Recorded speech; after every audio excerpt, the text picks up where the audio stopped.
HMS Eagle, a spearhead aircraft carrier of the Royal Navy equipped with Vixens and Buccaneers, became a floating testbed for the Navy's new plane.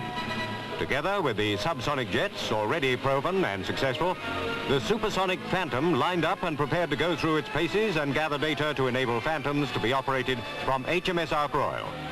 Buccaneers led the way as the planes queued up to be catapult launched off the angled deck.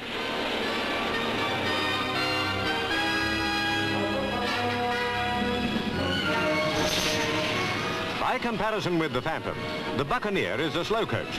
The question was, how would the faster plane behave under operational conditions? They wouldn't have to wait long to find out. Although basically an American aircraft, the twin-seat fighter bomber is equipped with Rolls-Royce Spey engines. Mighty powerful.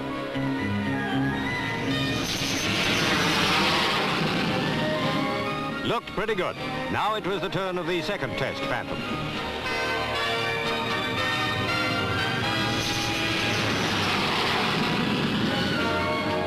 While they were up there, the Navy planes put on a bit of a show.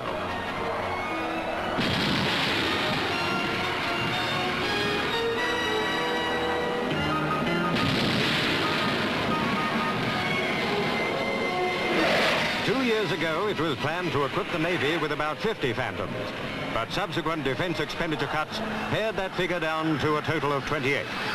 Incidentally, in addition to the Rolls-Royce engines, over half the Phantom's components are made in the UK. They may not have as many as they wanted, but what the Navy have got are very impressive.